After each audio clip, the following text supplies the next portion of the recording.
रात करोड़ों देशवासियों को आकाशवाणी के माध्यम से उम्मीद की एक नई आवाज सुनाई दी। आज मैं उम्मीद की उसी किरण के हवाले से सभी देशवासियों को स्वतंत्रता दिवस के अवसर पर शुभकामनाएं देता हूं। आज हम स्वतंत्रता संग्राम में भागीदार रहे सेनानियों को नमन करते हैं, जिन्होंने अपने खून से इस गुलिस्तान को सींचा, और हम अपनी सेना के जवानों को सलाम करते हैं, जो आज भी कुर्बानी देकर अपने देश की रक्षा कर रहे हैं। आजादी के बाद भी देश के प्रगति के मार्ग पर आगे बढ़ाने में करोड़ों भारतीयों का योगदान रहा। हम उनको भी नमन करते हैं। आजादी की लड़ाई से लेकर आज तक महिलाओं ने न सिर्फ अपने परिवार बल्कि अपने देश के विकास में भी अहम भूमिका निभाई है। आने वाले दिनों में भी उनकी ही शक्ति से देश को ताकत मिलेगी। आज हमारे पुरखों की मेहनत पर यह कहकर पानी फेरा जा रहा है कि बीते 71 सालों में देश में कुछ हुआ ही नहीं। लोकतंत्र में जनता प्रथम होती है और जनता के पक्ष तथा बुनियादी अधिकारों की सुरक्षित रखने के लिए संस्थानों की आवश्यकता होती है, परंतु आज लोकतंत्र के हर एक स्तंभ पर गहरी चोट की जा रही है। किसी भी देश में विपक्ष लोकतंत्र का एक अहम हिस्सा होता है। बड़े दुख की बात है कि जिन विपक्षी दलों को सरकार का विवेक उसका जमीन माना जाता है, आज उन्हीं विपक्षी दलों को दलदल बताया जा रहा है। हर वर्ग में कुछ ऐसे लोग होते हैं जो समाज को बेहतर बनाने का प्रयास करते रहते हैं, परंतु आज उन्हें भी दबाया जा रहा है। अधिकारी वर्ग अपनी निष्पक्षता खोता जा रहा है। न्यायपालिका का हाल यह है कि माननीय सर्वोच्च न्यायालय के जज खुद लोकतंत्र के खतरे में होने की बात कर रहे हैं, और चौथे स्तंभ की वर्तमान हालत भी देश देख रहा है। हम सब जानते हैं कि अगर लोकतंत्र के स्तंभ अपनी निष्पक्षता और पारदर्शिता खो देते हैं तो वह देश कुछ विशेष लोगों तथा राजनीतिक दलों का शिकार बन जाता है।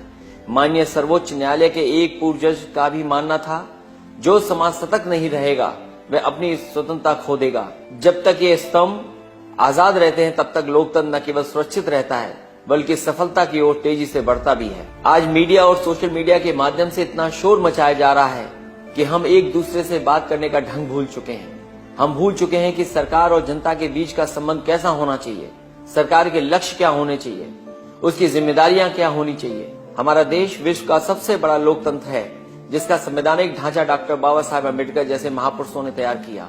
इस ढांचे की सीमाएं भी तय करनी आवश्यक थी, क्योंकि बिना किसी सीमा के लोकतंत्र भीड़तंत्र में भी परिवर्तित हो सकता है। मैं समझता हूं कि विकास केवल तभी संभव है जब लोगों को सुरक्षा, शिक्षा और चिकित्सा की चिंता न हो। देश एक परिवार की तरह होता है, और यदि परिवार का कोई सदस्य किसी मुसीबत से जूझ रहा हो तो उसका असर पूरे परिवार पर पड़ता है। टीवी और अखबारों में आए दिन अर्थव्यवस्था से संबंधित एक नई बहस छिड़ जाती है। आंकड़ों के जरिए ये साबित करने की कोशिश की जा रही है कि भारत प्रगति की ओर बढ़ रहा है, लेकिन अगर सच्चाई मालूम करनी हो तो आप किसानों का दुख सुनिए, मजदूरों का दर्द समझिए और गरीबों से पूछिए कि अर्थव्यवस्था में क्या बदलाव आया है। मध्यम वर्ग के लोगों से पूछिए कि महंगाई के चलते उन्हें कैसे पैसे बचाने पड़ रहे हैं। छोटे व्यापारियों के खाते देखिए, वे आंकड़े क्या बताते हैं, तथा कथित आर्थिक सुधार का असर हर वर्ग पर पड़ रहा है।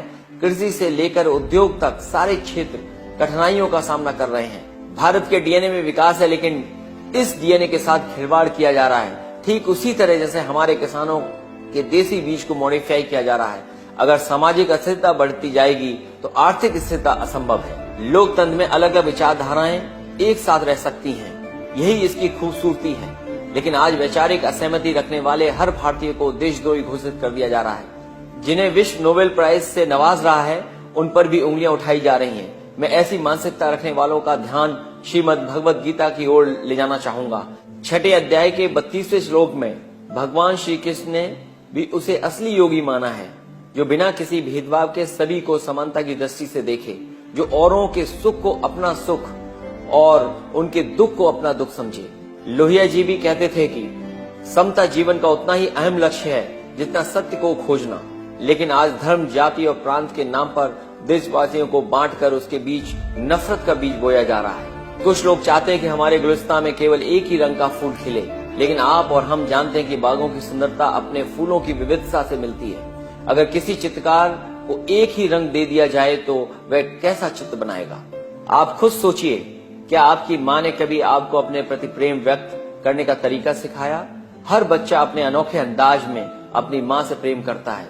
ठीक इसी तरह देश के हर समुदाय के लोग अपने अपने ढंग से राष्ट्रवाद का प्रमाण देते हैं। 2020 तक भारत विश्व का सबसे युवा देश बन जाएगा, लेकिन जिस देश के अन्नदाता किसान आत्महत्या कर रहे हों, उस देश की आने वाली पीढ़ी का भविष्य कैसा होगा?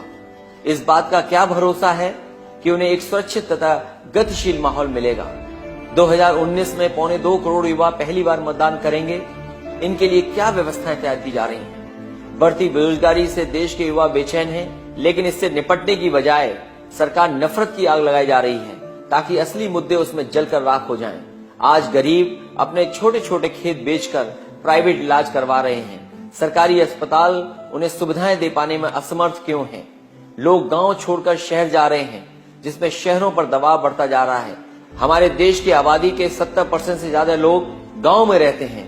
कृषि भारत की आत्मा है और भविष्य भी उन्हीं देशों का होगा जिनके पास अन्न हो, ना कि गन।